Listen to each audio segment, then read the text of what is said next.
is former Mayor Giuliani.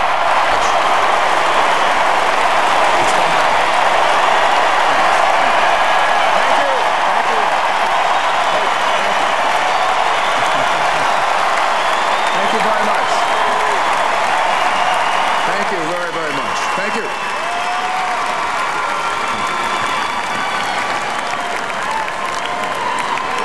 Thank you very much and good evening. Thank you. Every 4 years we're told that this presidential election is the most important in our lifetime. This year, with what's at stake, 2008 is the most important election in our lifetime, and we better get it right.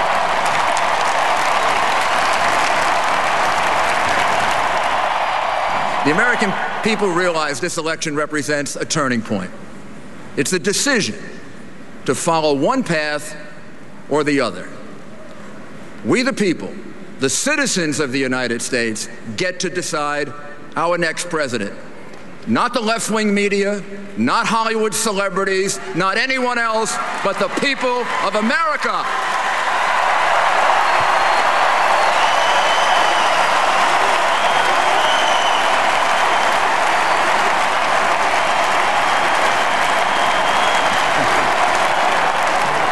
That's right, USA.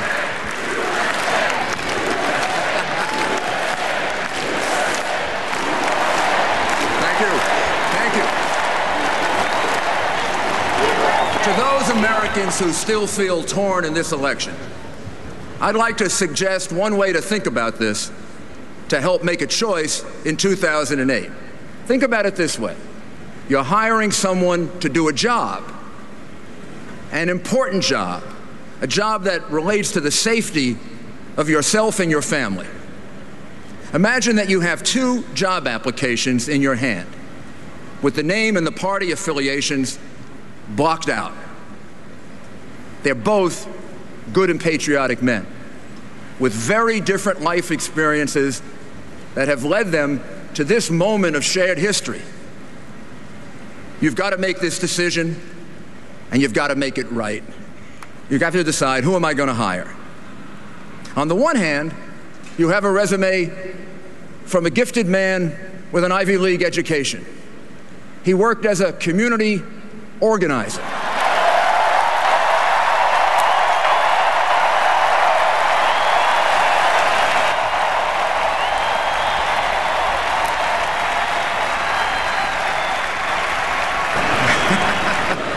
He worked. I said,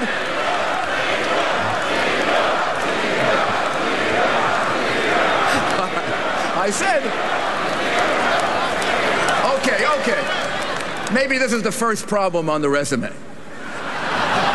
He worked as a community organizer. He immersed himself in Chicago machine politics.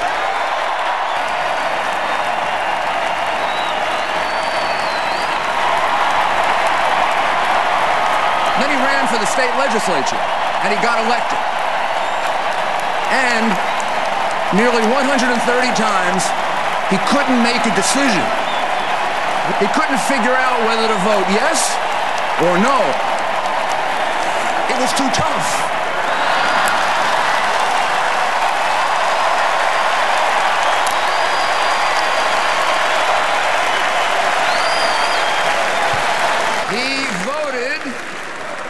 He voted present.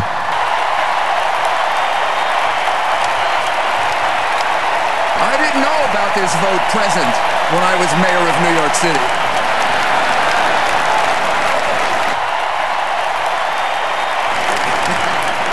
A few years later, he ran for the U.S. Senate. He spent most of his time as a celebrity senator. No leadership, no legislation to really speak of. His rise is remarkable in its own right. It's the kind of thing that can happen only in America.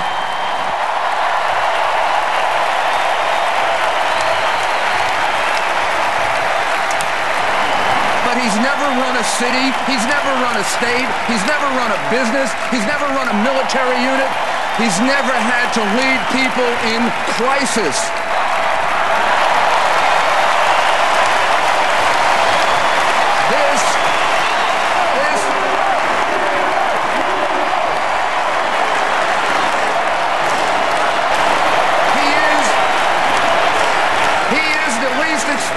candidate for president of the United States in at least the last 100 years.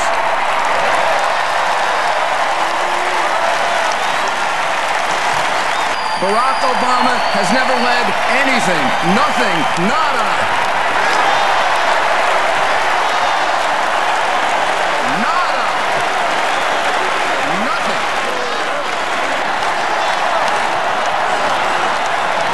Well, the choice the choice in this election comes down to substance over style. Tough times require strong leadership. And this is no time for on-the-job training.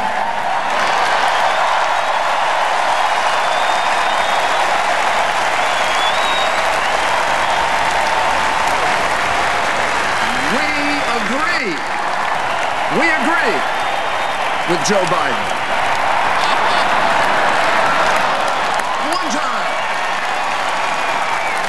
One time. And yes, being president means being able to answer that call at 3 in the morning. And that's the one time we agree with Hillary. I bet you never thought Hillary would get an applause at this convention. She can be right. I learned as a trial lawyer a long time ago, if you don't have the facts, you got to change them.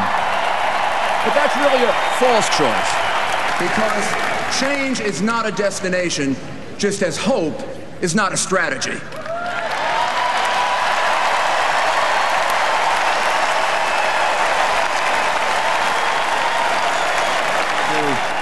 Tax us more, increase the size of government, increase tariffs, hurt jobs, send jobs elsewhere. The Democratic Party had given up on Iraq. And I believe, ladies and gentlemen, when they gave up on Iraq, they had given up on America.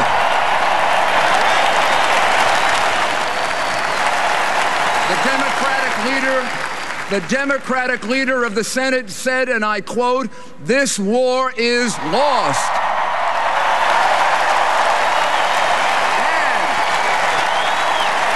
Well, if America lost, who won? Al-Qaeda? Bin Laden? Obama promised to take public financing for his campaign until he broke his promise.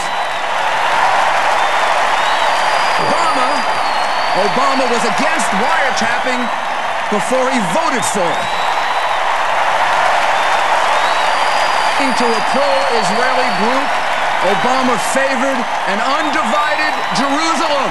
Don't get too excited for one day until he changed his mind.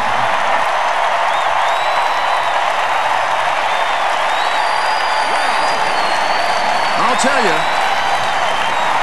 if I were Joe Biden, I'd want to get that VP thing in writing.